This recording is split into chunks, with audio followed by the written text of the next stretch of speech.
Pops is gone, huh?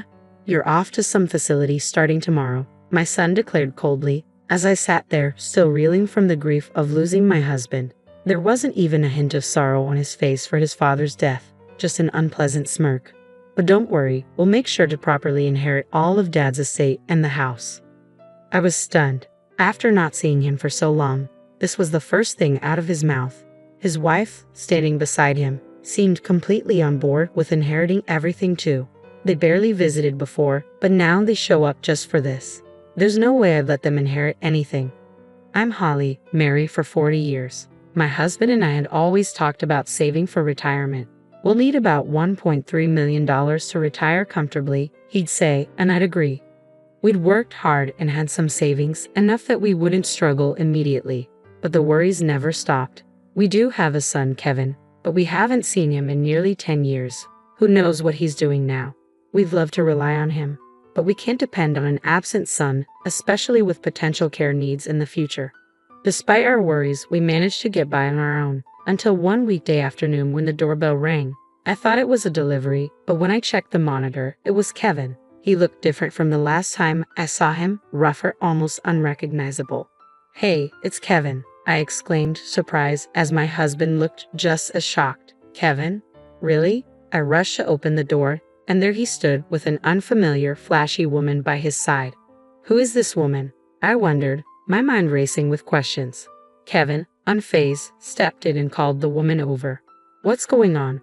What's this all about?" I asked, confused. "Well, I'm getting married to her," Kevin announced casually. After being absent for so long, he dropped one surprise after another, leaving my husband and me speechless. The woman, who introduced herself as Sophie, spoke up. "Nice to meet you, I'm Sophie." Just like that, it seemed they were ready to leave after a brief greeting. "Wait, after so long, can't we talk a bit more?" I asked, not wanting to hold them for long but hoping to chat more with my son and his fiancée. "Please take good care of Kevin," I added, trying to be polite. But Sophie's response was cold and firm. "I'm going to marry Kevin, but I have no intention of becoming part of your family." My husband and I were dumbfounded, unable to say anything as they left. That kind of response only amplified our worries about the future. 6 months have passed since Kevin and Sophie got married, and we haven't seen them once since that initial introduction. We're worried, but as long as our son and his wife are happy, that's all that should matter, or so we tried to tell ourselves. Then Kevin began contacting us occasionally. At first, it should have been a joy to hear from him, but the content of his calls was concerning. "Hey, I'm a bit short on cash. Can you send me $1,000? I'll send you the account details later." It was always about money. He never showed any concern for us, just one-way demands, and it wasn't just once, it was several times a month. We knew this wasn't good. We wanted Kevin to stand on his own, but our concern for our only son made us give in. After discussing it, we complied with his requests. I wish he'd be smarter with his money, I'd say. The early days of marriage are expensive, and we hardly did anything for him when he was young. This is partly our responsibility, my husband would add. For a while, we continued to provide funds to Kevin, but recently he started calling almost daily, asking for more money. We realized that if this continued, we wouldn't be able to sustain our own lives. One day, I decided it was time to tell Kevin we couldn't provide any more assistance. When he called, I said, "Kevin, I have something to discuss about money." "What? You're calling to say you'll transfer money?" he asked, sounding disinterested. "No, that's not it. We can't send any more money. We have our own lives to live." "Fine, whatever," he responded, surprisingly calm.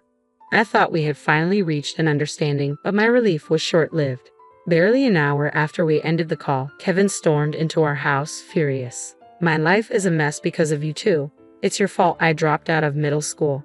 It's the parents' responsibility, right? If you can't give me money, then whatever happens is on you." Kevin stood before us, the very image of a delinquent. It's true that my husband and I were too busy with work when he was young and didn't spend enough time with him. Now, seeing him like this, I feared what might happen if we didn't help him. His angry gaze left me with little choice but to comply. "All right, how much do you need?" I asked hesitantly. "That's up to you," Kevin replied, his tone cold. It pained me to realize just how much our son resented us. For the time being, I handed him the $100 I had in my wallet. $100? You're joking, right? He scoffed. "No, this is really all I can do," I said, showing him my bank statement. It was the account we used for living expenses, not the one for savings, so it didn't have much in it. Moreover, it was just before my pension was due, so there was hardly anything left. Is that so? Kevin muttered as he pocketed the $100 and left without another word. After that incident, perhaps realizing he couldn't expect any more money from us, the calls from Kevin demanding money stopped. I thought we could finally live a peaceful retirement, until my husband was diagnosed with colorectal cancer shortly afterward. The doctor said that even with treatment, recovery wasn't expected, and only hospice care could be provided. I wanted him to live as long as possible, but he didn't feel the same. "I've had enough," he said, his voice weary. "If there's no hope of recovery, don't waste money. Think of your future and save what we have." Persuaded by my husband's wishes, I reluctantly agreed. I decided to let him spend his final days as he wished. A month later, he passed away peacefully. "You did well. This is for the best," I reassured myself, though losing my beloved husband left me in deep sorrow. The only comfort I had was knowing he spent his last moments without pain. Preparations for the funeral began immediately, but my role was minimal, just contacting people from a list my husband had prepared before his passing. The list included old friends, colleagues, and our son, Kevin. When I informed Kevin of his father's death, his response was indifferent. How cold-hearted, I thought, letting out a sigh. On the day of the funeral, the service went smoothly and many came to offer their condolences. But there was no sign of my son or his wife. I hadn't expected them to show up. As I was greeting mourners, I saw Kevin and Sophie arrive, just casually in what looked like loungewear. Unbelievable. I tried to ignore them, but they approached me. "So, the old man finally kicked the bucket, huh?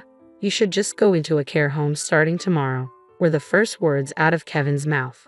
My anger surged at his smirking face and the callous suggestion. Just as I was about to retort, Sophie chimed in. "Don't worry, we'll properly inherit the estate and the house." What on earth were they thinking? "There's no inheritance for you to receive," I replied, struggling to keep my voice steady. They had barely been in our lives, yet here they were, acting as if they had a right to everything. I wanted to lash out, but I couldn't bring myself to do it at my husband's funeral. "We'll talk later. For now, just offer your incense," I said quietly, trying to suppress the trembling in my voice. Then, I heard a familiar voice. "Same as always," said Mr. Smith, an old friend of my husband's and, as it turned out, a lawyer. He might know something about this inheritance issue. When I briefly explained the situation to him, he assured me he would help me disinherit Kevin. After the ceremony ended and the mourners had left, only Mr. Smith, my son, his wife, and I remained at the funeral parlor. "Did Dad leave a $2 million inheritance?"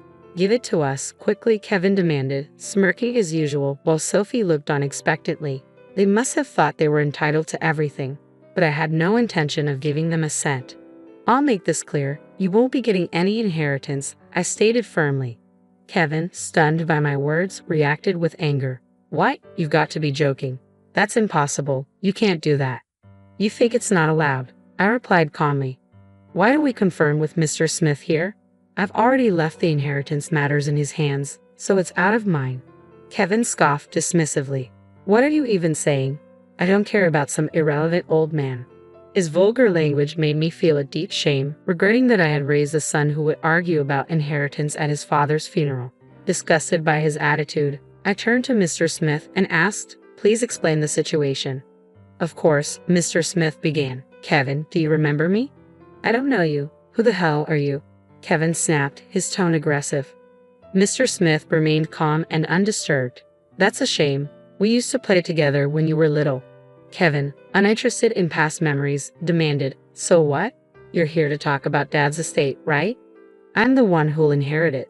When Kevin returned to the topic of inheritance, Mr. Smith's expression sharpened. "Kevin, you have no right to inherit." "What? What nonsense are you spouting?" Kevin shot back. "Remember your delinquent behavior as a teenager that involved the police," Mr. Smith continued. "And as an adult, you accumulated significant debt without your mother's knowledge, which your father had to repay. I know everything." I had just learned these details from Mr. Smith, aware of Kevin's past misdeeds, but completely blindsided by the massive debt he had created, which my husband had quietly covered.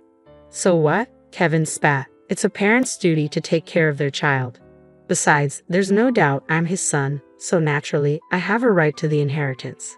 Kevin moved toward Mr. Smith in a rage, with Sophie equally furious by his side. It's impossible that Kevin doesn't have any inheritance rights. Everyone knows a person's own child would have rights. Are you a real lawyer, or is that just a lie? She demanded. Their loud arguments drew the attention of the funeral parlor's security guards, who rushed over in a panic. Is there a problem here? One of the guards asked, trying to calm them down as he approached me for details. I felt embarrassed to have others involved in this family conflict. I'm sorry, it's just a family dispute. I apologized sincerely to the guard. We truly didn't mean to cause any trouble. While I bowed my head in apology, Kevin and Sophie continued to struggle. Let go. What do you think you're doing? Ouch, that hurts. Stop it, old man, they shouted, their disrespectful behavior finally pushing me to the brink. Enough, I snapped. Your attire and behavior are completely inappropriate for a funeral. You're causing a scene and disturbing everyone around you. Knock it off. I was aware my voice was getting louder, and the couple, who hadn't expected me to get this angry, suddenly quieted down. Mr. Smith leaned in and whispered to me, "Don't worry, there's no way Kevin will inherit. Your father prepared a contingency plan." A contingency plan, I repeated, unsure of what he meant. But Mr. Smith continued, "It's time to confront Kevin with the hardship he's caused you." He patted my back reassuringly. I couldn't indulge my son's selfishness any longer and approached them calmly. "Enough already," I said firmly. "That's my line," Kevin retorted. "All this could end if you just agree to let me inherit."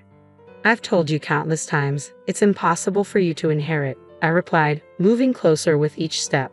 Kevin's face turned pale as he noticed my approach. "You come to your father's funeral with a disrespectful attitude after causing trouble for others your entire life. You truly have no respect for your parents," I said coldly, leering at him.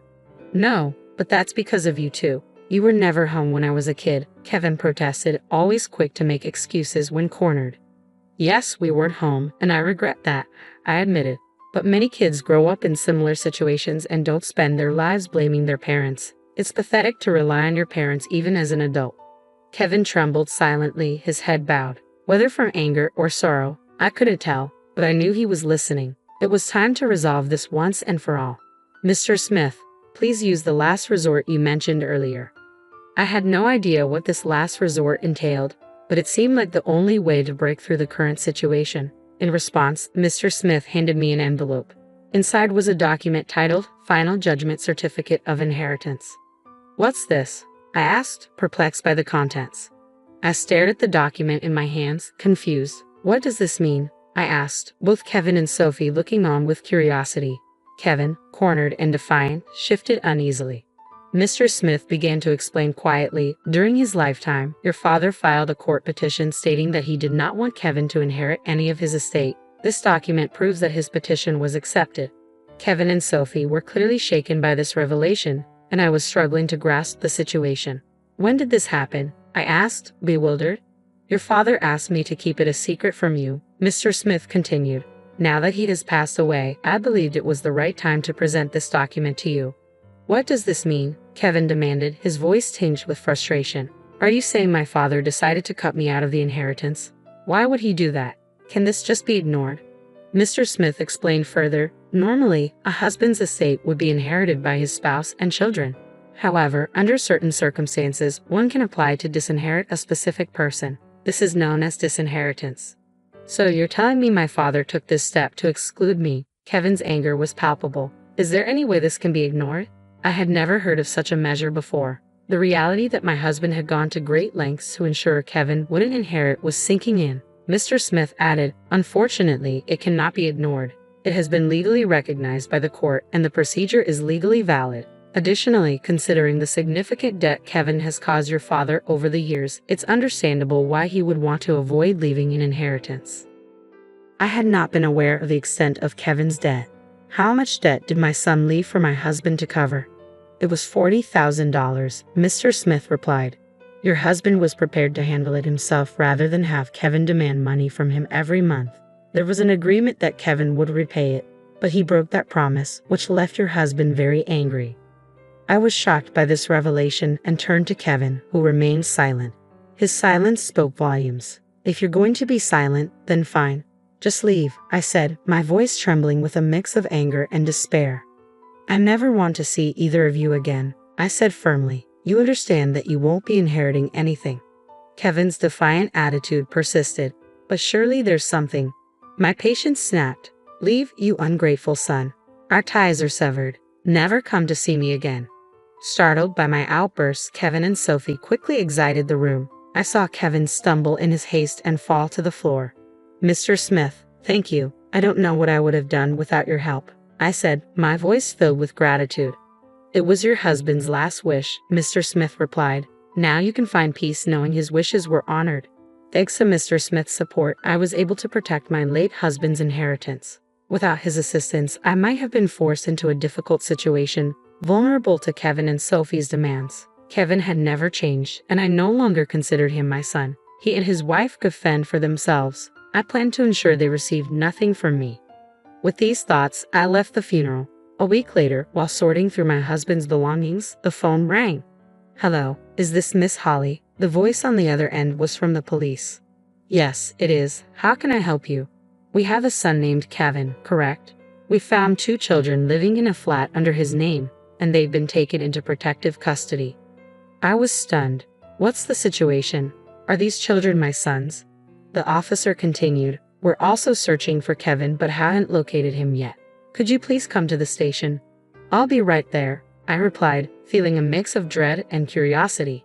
Upon arriving at the station, I immediately recognized the children. They were about 2 years old and bore a striking resemblance to Kevin when he was young. No birth certificates had been filed, likely due to financial troubles. The landlord had reported them after discovering debt collection letters scattered near the children. They had probably been abandoned during a desperate escape. It was heartbreaking to see such young children in this situation. "Would you consider placing them in a care facility?" the officer asked. "No, I'll take them in," I responded immediately. Since then, I've faced the challenges of childcare, but my days have been fulfilling with the children. Years have passed since I took them in, and there's been no word from Kevin and his wife. I tell the children that their father might be gone or somewhere else, but they won't see him again. The abandonment must have left a deep wound in their hearts, but I am committed to supporting and caring for them as they grow.